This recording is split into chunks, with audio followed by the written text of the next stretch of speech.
right. Welcome back to the Find Your Edge podcast. I have an incredibly special guest here, and I was telling her before we started recording that I'm like fangirling right now.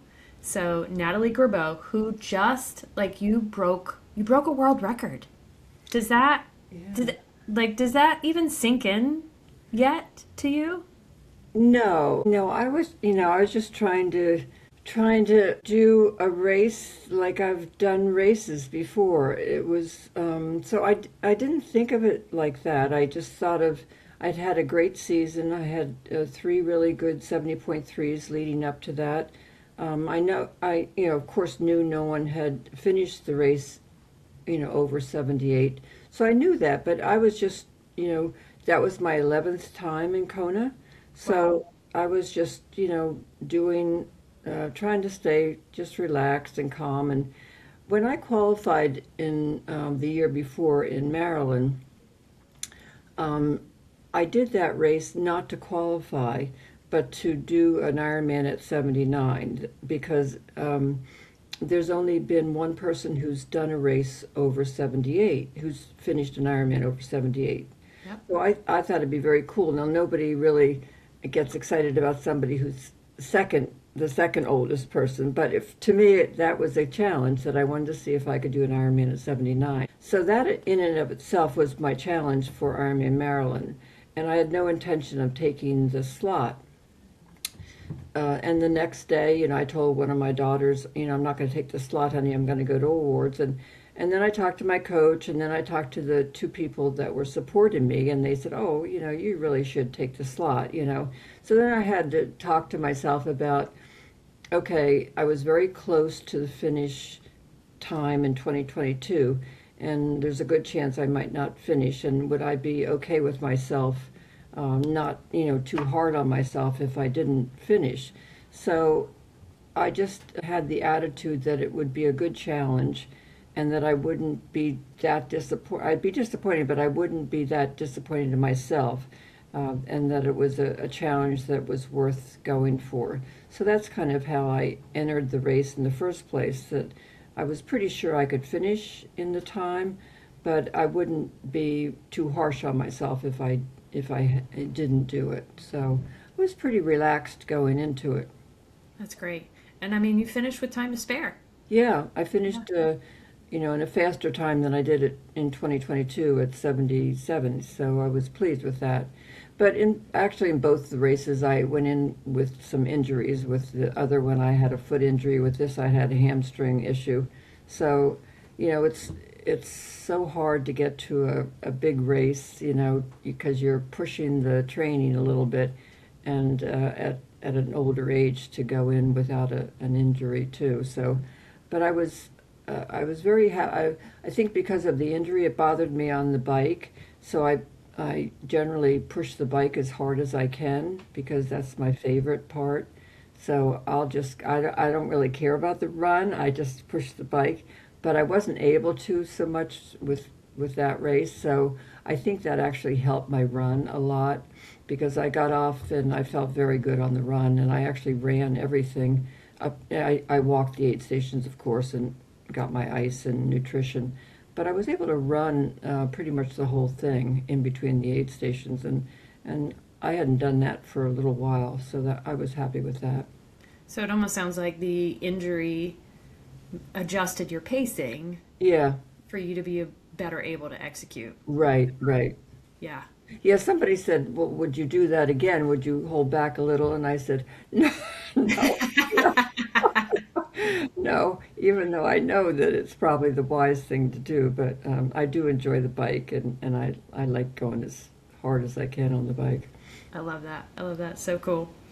So you mentioned support and you Hmm. mentioned a coach. Hmm. So in this whole process, where does that play a role for you? Like, where is support? Is it important? Is it like you can't do it without it? Or is it like, yeah, it's nice to have? Where does that You fit know, in? I'm pretty motivated, so I could do it without anybody. And I love all my support, but this is my life, this is my passion. People have come in and out as friends and support other than my daughter who comes to, my husband isn't able to travel anymore. He's got some medical issues. So I take care, I'm his caregiver at home. So my daughter one of my daughters lives in California, and for quite a few years she's come to Kona to support me. So she's, really very important at that race. And then I have some friends who are actually neighbors who are triathletes, and she raced in Kona. And it's hard to go by yourself to these big races, so they traveled with me, and that was fun. We stayed separate places, but she was racing as well, and he helped because I used to use tri-bike transport for getting my bike places, and I had never, traveled with a bike before, so I got a bike case, and he helped me put it in it and helped me get it out of there. So, I mean, they're really good friends of mine, but yeah, I'm very self-motivated. This is the most important thing to me other than my family. So I would do it, whether Charge through no matter what. Oh yeah, no matter Yeah. what. Yeah. Yeah. But it was great to have them. They actually, my friend Katie did all the same races I did this year. So it was great fun to have. Next year we're going to veer off a little bit. We're going to do, I think, one together, but she has some other races that I'm going to do. That's cool. What about a coach? I know you've mentioned a coach Yeah. for your support crew. Yeah, So, she's great. yeah. Yeah, Yeah, give her a shout out. Like, tell us about her. sure. Like, how does she play a role into all of this? Right. Her name is Michelle Lake, and she's great. So I had one coach for about 9 years when I first started out, and then I knew I needed to go with someone who understood power on the bike, which she didn't. So I went with someone else, and really feel like my bike power really increased working with him, and I loved him as a coach. I would be with him today, but unfortunately he passed away from melanoma at 48. So that was very, very difficult for me because I was with him for 9 years, and I just truly loved him. So when that happened, I had to find a new coach. So I asked a few people, and one of my former competitors who lives in Maryland had a coach, and she recommended her. So that's how I got with Shelley. And so it's only really it'll be 2 years on the 1st that I've worked with her. So it was a new relationship, really. And, it's hard when you've worked with one coach to go to another one. There are always going to be differences in their approach and stuff. So it was an adjustment, I think, for both of us. But we're great now, and so she was a great swimmer. She comes from more of a swimming background, which is my weakest area. But of course, I love the bike. And I know you've said that a few times. I am impressed. This is amazing.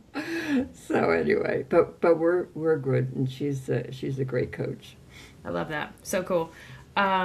What do you think about, because you've had multiple coaches now and for a long time, what do you think is the secret to being coachable and to being successful? Well, I think you do have. I think you have to trust the coach, of course. I'm very coachable. I'll do whatever you tell me, but it has to make sense. And my coaches have all made sense. That's fine. And I like not having to figure it out, not having to think about whether I'm doing too much of one or the other, or too little, or whatever. So I'm very coachable. I do exactly what they say, and I think in the beginning of each of them, I was, especially with Michelle, I was, wanting a little bit more of what I had before and a little bit of, I've come to trust the process, and so I'm pretty good at, you tell me what to do and I'll do it. You'll do it. So, Yeah. Yeah, that's great. So through the evolution of sport over the past, so I think it's been maybe 19 years. How long have you been doing 21. 21. Okay. Has your training looked any different 21 years ago to now? Because you're still improving. Well, I'm not improving. Yeah, so tell us about that.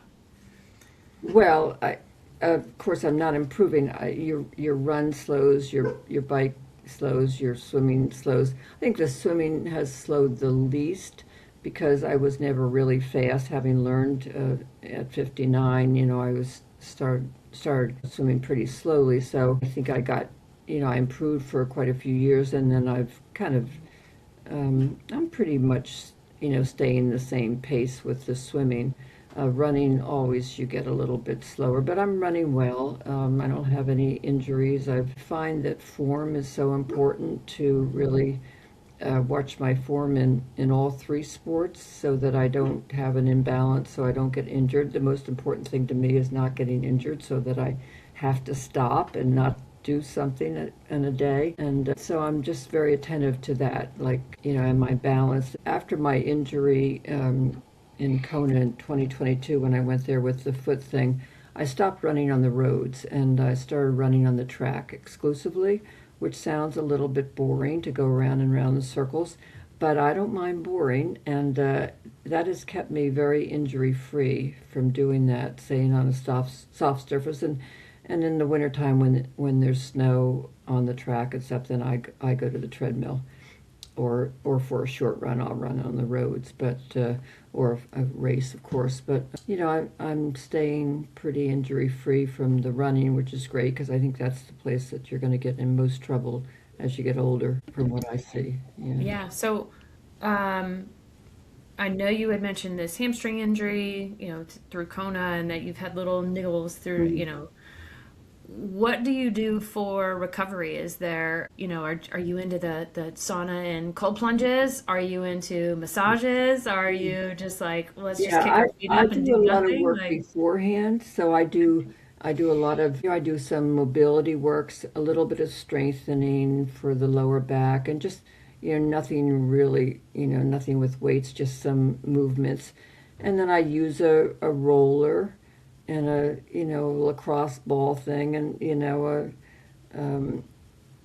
hyper ice, massage thing on anything that might, if my calves felt a little tight the day before, I'll, whatever area that I think might be a little tight or whatever, I'll do that. And then I do quite an extensive stretching.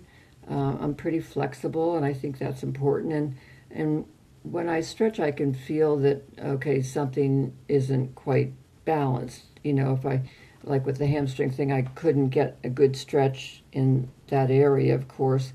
And now I get a perfect stretch. I just ran out of time healing from that. I just pushed a little too hard, and then I ran out of time. But, so I can, with the stretching, I can see, okay, this is a little tight. I must be doing something a little wrong. So, the name of the game for me is, because I love doing something every day, is staying injury free.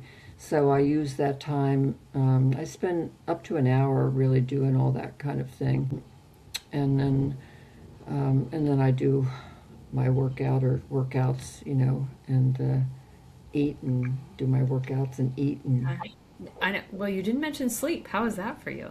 sleep is great. Yeah, I Oh, sleep I love well. that. So Yeah. good. Yeah, because Well, you there was started this sport at, yeah, what you and said, there was a 59? time when I wasn't sleeping well. Going. I feel bad for the women that. The good thing is that it's talked about more, and I think, one of my friends is, and my daughters are both in their 50s, and they're going through menopause, and sleep and all that, hot flashes and all that stuff hits you, and so there was a time where it wasn't so great, but now I guess that's one of the few benefits of being my age, is that I sleep very well. Yeah, yeah. So, yeah, my sleep is good, and I've always been an early riser, so I go to bed early. I get my husband organized and into bed, and I get into bed early too, and get up and do a lot of things around the house before I get him up and stuff. So Okay, so you have to define early. So what is early to bed and early to rise? I'm asleep usually by 9 or 9:30 Okay, at the latest, and I'm up anywhere between 5 and 6. okay, Yeah, all right. so Yeah, look at that. A full 8 hours at least, yeah, yeah? yeah. I mean, A if I testament to know, that. because of my husband's schedule and because of other things, that, like yesterday, I knew I had a lot of things to do, so I don't do this often, but I got up at 4 just so I could get everything in. But it's been a busy, of course, it's a busy time of the year with Christmas and Right. getting everything and, Right. entertaining and getting everything back to normal and all that stuff. So, but yeah, I have no problem getting up extra early. I've got a lot of energy in the morning. So, some people are morning people and I'm one of those And you're people. one of them. I love it. So cool. So let's rewind a little bit. What was your history in sport growing up? And of course, you were born in 45, Right. so maybe not a lot of opportunities for No. women.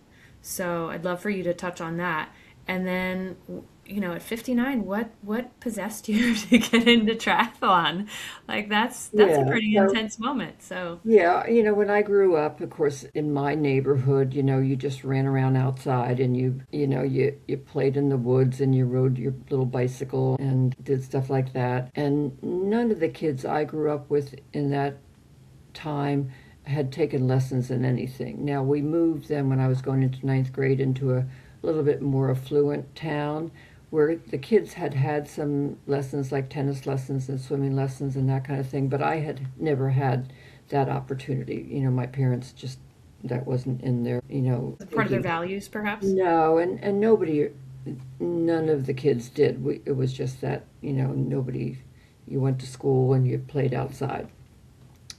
So, and through high school, there were no really girls' sports. I was a cheerleader.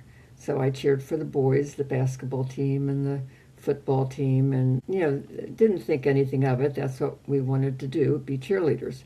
So, and then even in college, I poured all my competitive spirit into my studies. So I majored in math, and I got a job at AT&T Bell Labs as a software engineer. So I have always been competitive, and I was just very hardworking in that area for that time. And then I got married and had my girls, and somebody said, "Oh, we should play some tennis," and I had never learned to play tennis, but we started out once a week. When my girls got into nursery school or kindergarten, and just played a little tennis and took a few lessons there, and then that was pretty much all I did during those years. I started to run a little bit. I would start a little bit and then I would stop and then get injured and start again. And in my early 40s, one of my daughters was in gymnastics. So I had I had spent a lot of time getting her meals and driving her. It was 4 hours a day, 5, 6 days a week. So it was a big commitment. And I also coached my other daughter's little track team and things like that. So I was quite involved. But my gymnast daughter, she quit gymnastics, and so that freed me up to go back to work.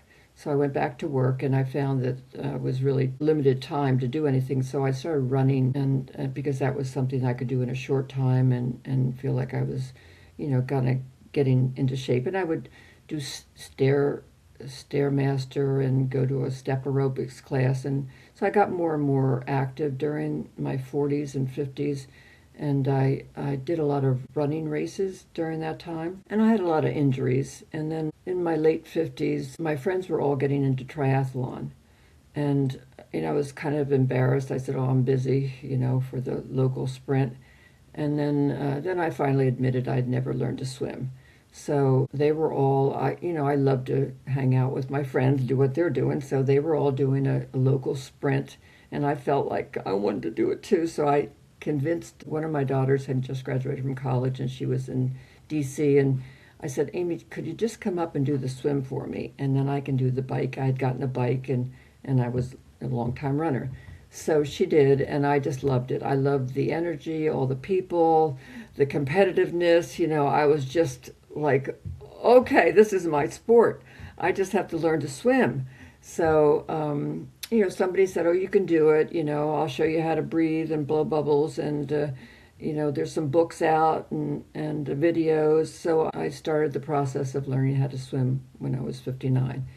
And so through that fall and winter, I got where I could at least, get from one end of the pool to the other. And then I did a couple sprints. I mean, I wasn't good. I was like floating on my back half the time and doing doggy paddle or whatever I was doing. But I was very comfortable on the bike and the run. So I did 2 sprints and an Olympic, and then I ended up doing a Timberman 70.3 at the end of my first year. And I won my age group in all my races and knew that was my sport, you know.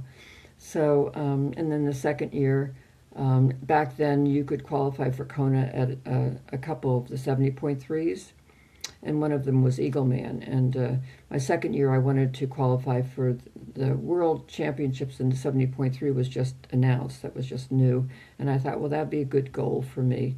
So I went to Florida, and I won, and I took the slot to the 70.3 World Championships. And then I went to Eagleman, and I came in second to a woman who already had a slot to Kona. And she said, you know, it will roll to you if you want to go. And I said, oh, you know, why not? You know, it might be the only chance I ever get. So I, you know, gave up my other slot. And so that Kona in 2006 was my first Ironman, my first ocean swim, my first marathon. And I was very intimidated when I got there. But I came in third in my age group, so I was very pleased with that. That's amazing. When you're talking about Kona versus all these other races that you have done, what do you think differentiates that race from any other? The heat and humidity. Yeah, the conditions and the wind. A couple of years doing it, the wind on the bike was just like I could barely keep on my side of the road. It was, you know, I haven't seen it in the last couple of years that I've been there, but there were years where I really knew what they were talking about. I mean, you were just like leaning over trying to stay upright. So, and then just the heat and humidity and trying not to cramp and really getting your, you know, hydration correct and salt and all that. Because there are hot races, certainly, you know, that weather, you know, you arrive there and it just wears you out. Yeah. I think so. Yeah. Well earned, for sure. So it sounds to me like your secrets, if you will, to longevity in sport is that it's part of you. Like it's part of your identity, and you're just so committed to wellness and continuing to move that you just keep doing it. Right. I mean, can you speak to that at all? Yeah, I think that's right. I just, I'll always do it, you know. I mean, people actually said, well, are you finished now? And, you know, that was just a race, you know, in my thinking. It was a great race and an unbelievable amount of attention, which I just never saw coming.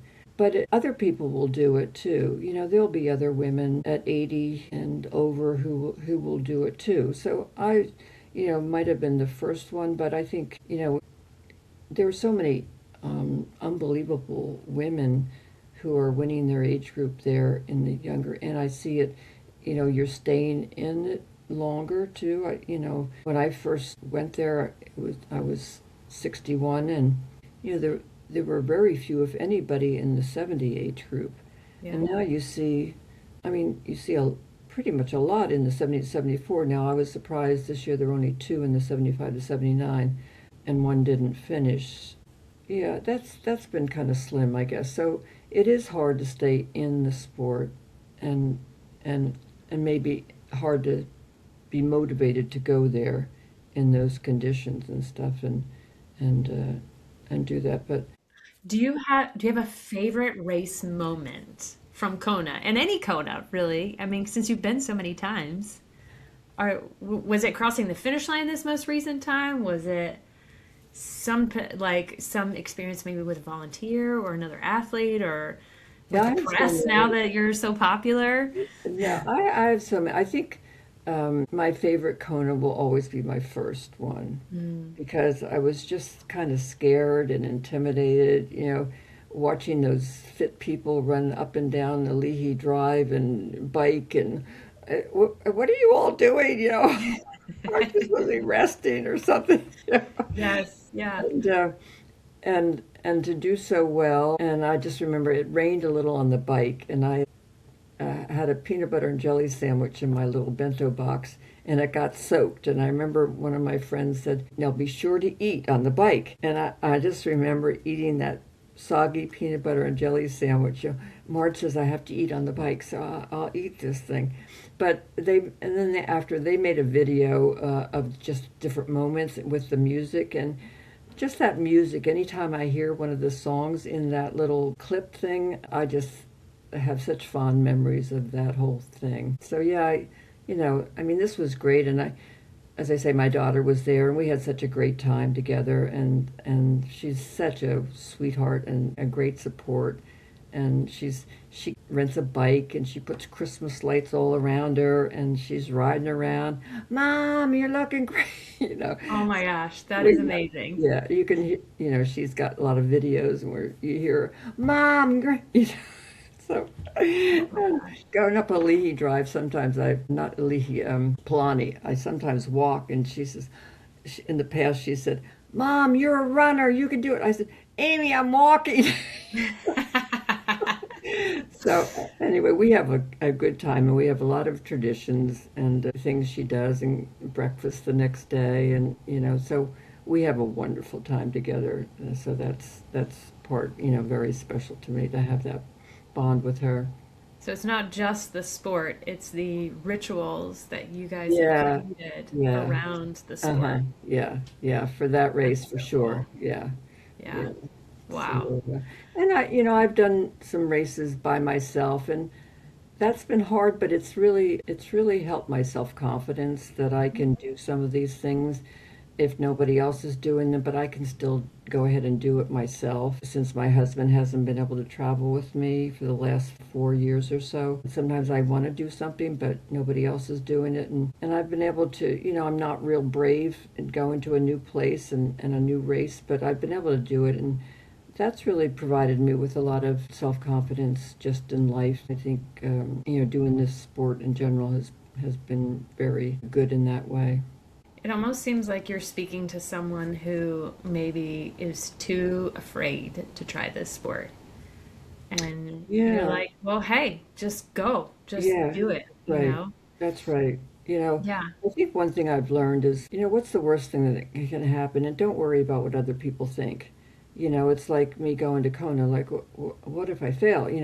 Why would I let other people influence what I want to try to do? And I think when you're younger, you sometimes are afraid to do things. What's somebody else going to say if I don't do well or whatever? And I think you have to remember, it's just about you. People forget your times or how well you did. I can't even remember my own times. So nobody's gonna. You remember, yeah, okay, I did finish it at 80. But you don't, in general, I can't remember what other people have done and what their times have been, and people ask me, and I'd have to look it up half the time to know. So it's really about you and what, your own sense of satisfaction, challenging yourself to do these things. So great. So I know I was going to ask you some like quick questions here, but you already answered one. Like, what's your favorite discipline? We know it's the Oh. bike. Are you on the trainer a lot? Were you out on the road, or is it a mixture of both? Like, Yeah, what does so that look when I like? started out, I was out on the road. I got my bike at a bike shop, and I had never ridden much. So I went to the group rides on Saturday, and I would get dropped every Saturday. And there was one hill, I'd call it Drop Natalie Hill, but I would know which way to get back.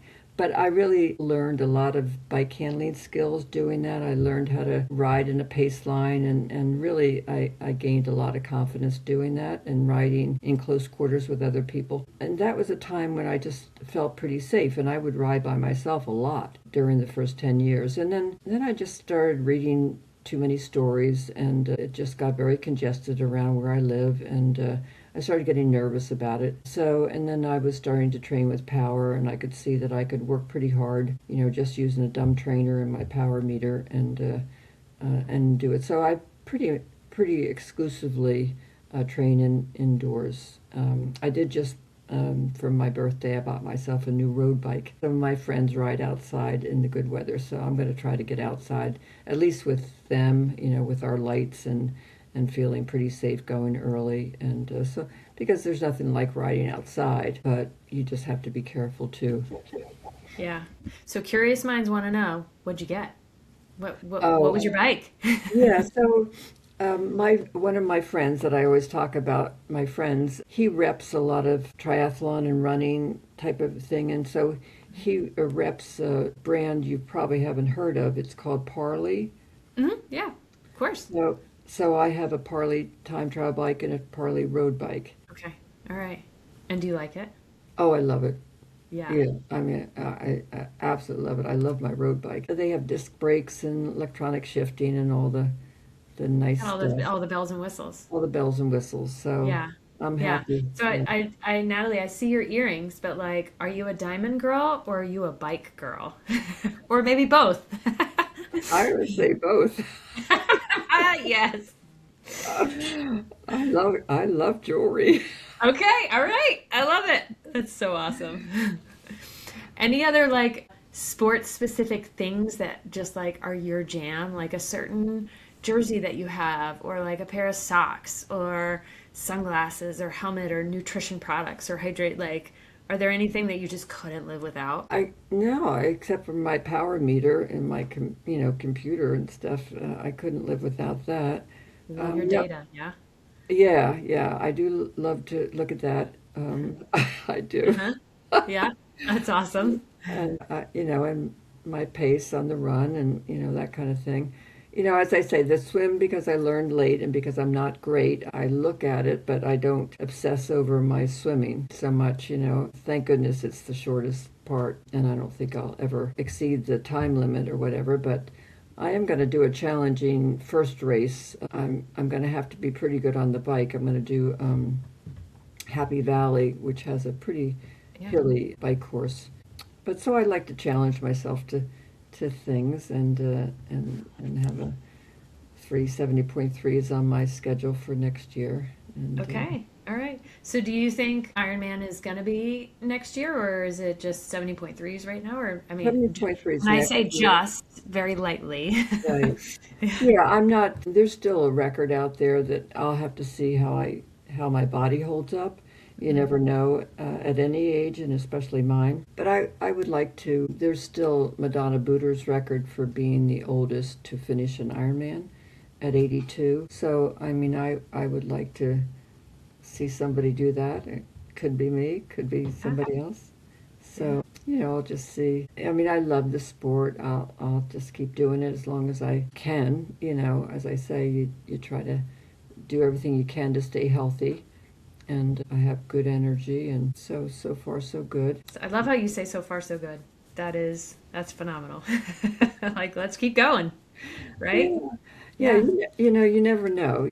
I competed with a lot of really strong women over the years, and I've seen them have to drop out due to something or other. And so you never really know, what life's gonna throw you. Women who have really done well, develop a disease or have an injury they can't overcome, and so that's always a possibility for any of us, I think. So I'm grateful every day, that I can get up and train, and how wonderful is this that, I get together with 11 high school girlfriends twice a year, and, they've had hips replaced, knees replaced, are kind of creaky, and they're all great women, but I'm very lucky to be able to do what I do compared to them. Yeah. So Do they look at you like, are they supportive, or are they yeah, confused, or are we they like, so how do they we respond to that? started getting together about 27 years ago, and we hadn't seen each other for a while, and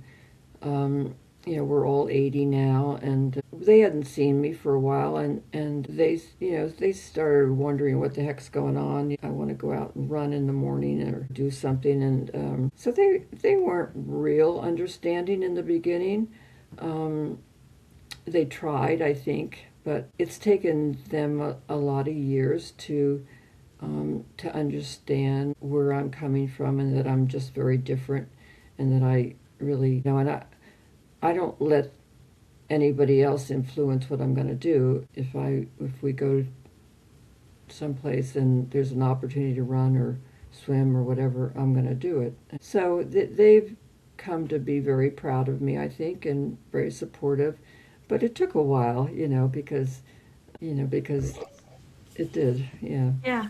What would be, I mean, it sounds like just your continued commitment to not letting that bother you Right. and just continuing to train. I mean, would there be any other suggestions you would have to to people, and I mean, whether they do triathlon or not, I feel like your commitment to health Yeah, and to and exercise, regardless of whether it's triathlon or right, not, like, because I think why once can't we you all do this? right, once you feel strong, like you're doing some things and you feel stronger, then I think that's just a really big incentive to keep going and keep doing. Oh, wow, I feel good. I can lift this and I can carry my groceries and I'm not huffing and puffing and I can do just the day-to-day activities. I can help somebody. Maybe you have a spouse you have to help. And I think that's a great side benefit of doing that. And I think the confidence thing is big for me. Like if you have maybe a very challenging, it could be anything. It could be walking or water aerobics or pickleball or whatever.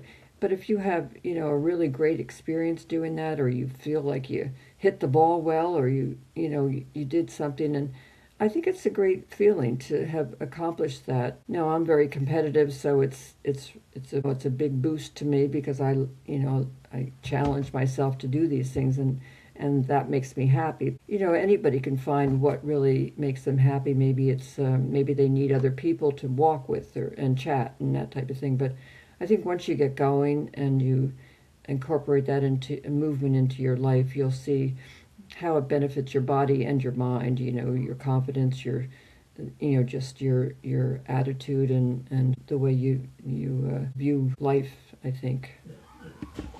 So it sounds like being dedicated and taking small steps Yeah. will get you closer to feeling more Right. confident. Right. And then it just like the ball Yeah. just keeps rolling. It is. You have to start, though. You have to just start, and I understand that not everybody can do it. It's just like, people have limitations. My husband has limitations. Not everybody is lucky enough to be able to do it.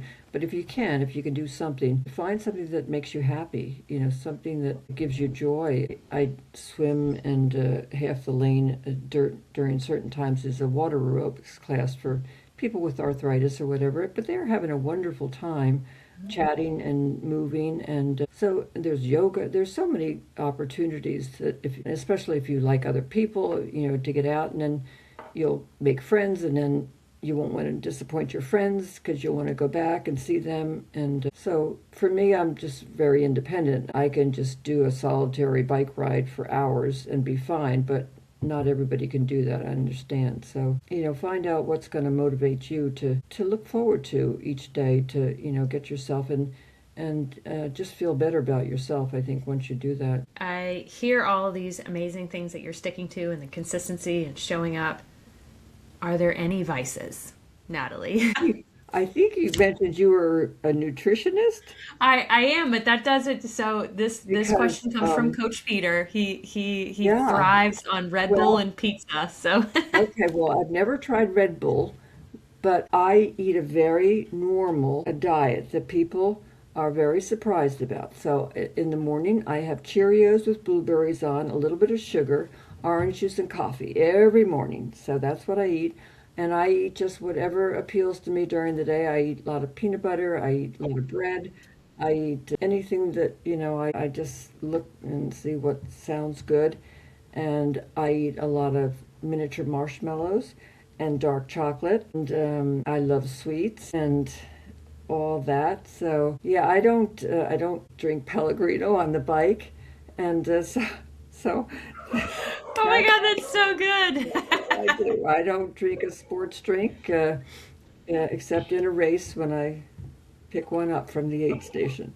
So yeah, so I really like to eat, and I like to eat just my husband and I grill every night, and we just have some kind of chicken, beef, pork, lamb, and a salad or a vegetable and some pasta or something. So it's a very, very normal kind of thing. Potato chips and just The whole 9 yards, it yeah, sounds like. yeah. It's so funny because my friends I keep mentioning, they're vegan.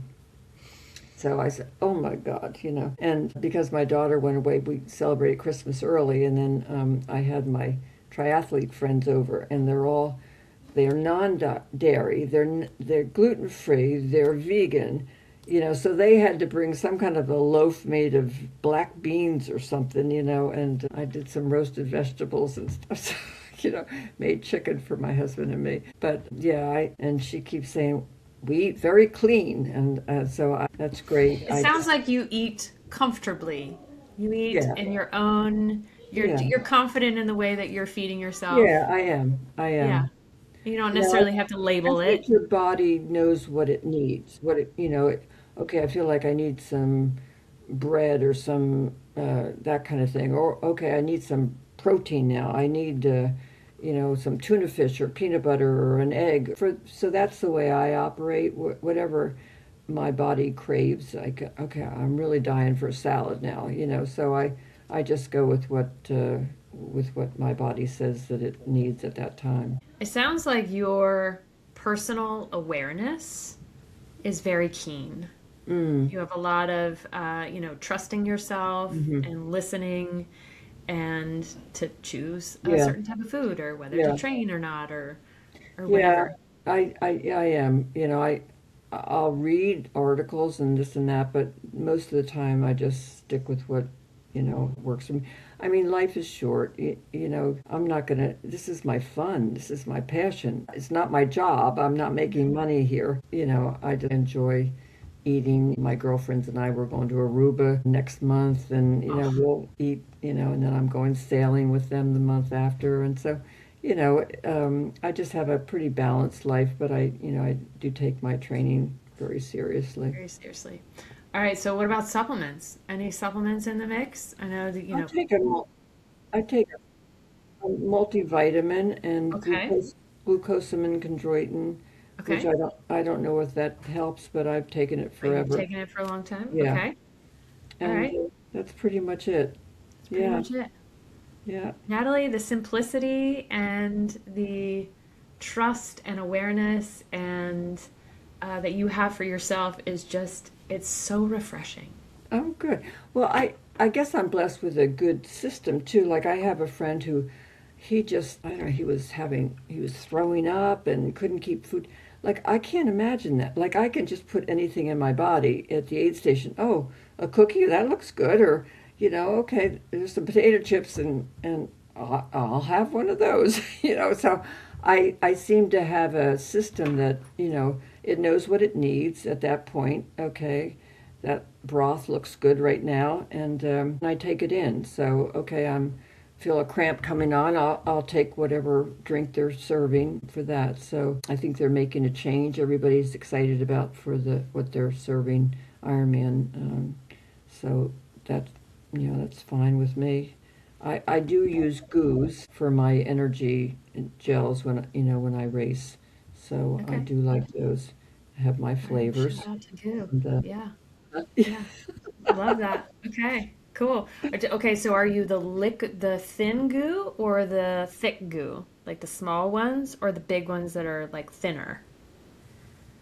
Do you like the I small just ones? Probably the I original ones. Yeah. Yeah, I only know I guess the original one. Yeah. Chocolate outrage and salted Caramel caramel. latte or something. Yeah. Okay. All Salted right. caramel. Yeah. Yeah. Those two flavors, yeah. Okay. That's so cool. Love that. All right. So, And what's dinner? Post race dinner? Is it just whatever? It sounds like it's whatever you have access to or want to oh, make for or like whatever you Kona? feel like. Uh, Yeah. Yeah. Well, of course, we get back to the house, I'm a late finisher. Okay. Yeah. So, like, I don't finish till about midnight. So, Uh-huh. whatever Amy had gotten during the day for her lunch, she got me something too. Think it was a chicken wrap of some sort. So I had a few bites of that and took a shower and went to bed. But she always goes to Lava Java the next morning and gets me a bagel with cream cheese and lox, and it's wonderful. I sit there in bed having that, and we laugh, and then we look at the video of me falling over and over again, and then we laugh some more. And I'm so glad you mentioned that because that was the first clip that I saw of you was tripping right before the finish line right, of this most recent race. hmm, And then you got up and I was like, God bless that woman because if I had fallen at the finish line, I think I would still be there. And you just so beautifully it was like a phoenix rising. You were just like, okay, I'm just gonna get I up. just wanted to pretend it never happened. I mean, I If I I got found up it so fast enough, endearing. if I I mean, got up fast enough, no one would really notice it. Like, okay, that didn't happen. Don't look at that part. yep. Well, I did notice that other news outlets didn't post that, but some Yeah, did. yeah, So, but again, I thought it was so endearing that it yeah. was like, I okay, here you you know, go. I Like, got you it. just get up, keep going. At first, I was kind of embarrassed, but now it's just like it's fine. Yeah.